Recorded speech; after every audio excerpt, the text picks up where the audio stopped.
American history, there's a renewed campaign to limit access to some types of firearms. It's rattled gun shop owners, as Kilmeny Dukart reports from Maryland.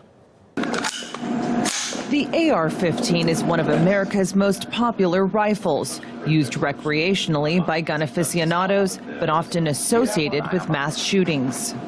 It's simple, it's ergonomic, easy to use. They're relatively cheap compared to some other rifles. They're very familiar. Everyone knows them. The demand is so high, Andy Raymond's store here in Maryland makes them. There's a standard to them that allows interchangeability, so they're very modular, almost like Legos. But after the largest mass shooting in U.S. history, there's renewed calls to ban semi-automatic weapons like these.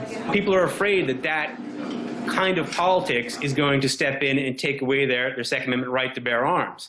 So they do tend to buy more guns after a shooting or after there's more politics and when there's bills presented, anti-gun bills presented on the House floor.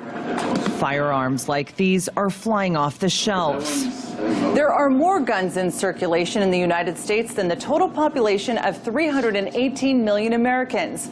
Owning a gun is part of American culture, and the right to bear arms is enshrined in the U.S. Constitution's Second Amendment, printed right here on this gun.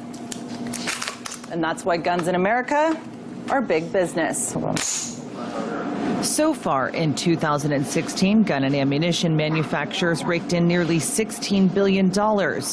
They've doubled their production in recent years, spending $5.6 million on production in 2009 to nearly $11 million in 2013. Most of the guns being sold are those handguns. They're not long guns for hunting. Most of them are handguns for self-defense and for practice shooting and so on. So it's those people driving the sales, and it's those people who see at the ranges, and more it's actually women buying guns. Talk of banning guns may be good for Andy Raymond's bottom line, but he says it could spell trouble for the future of the industry. Calm and steady is the way, not this crazy, crazy, crazy stuff. I think sooner or later, as America's population changes, as our politics change, as our views change, or as the views of some Americans change, that sooner or later it's going to happen, no matter what. It doesn't matter.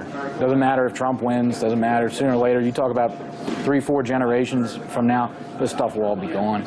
If there is a serious assault weapons ban or a semi-automatic weapons ban or a handgun ban, we got real problems. I'm going to be driving a truck. Raymond's been in the business of manufacturing and selling firearms for more than a decade and says that if there is a day that guns are taken off his shelves, he hopes it won't be in his lifetime. Kilmeny Dukart, TRT World, Rockville, Maryland.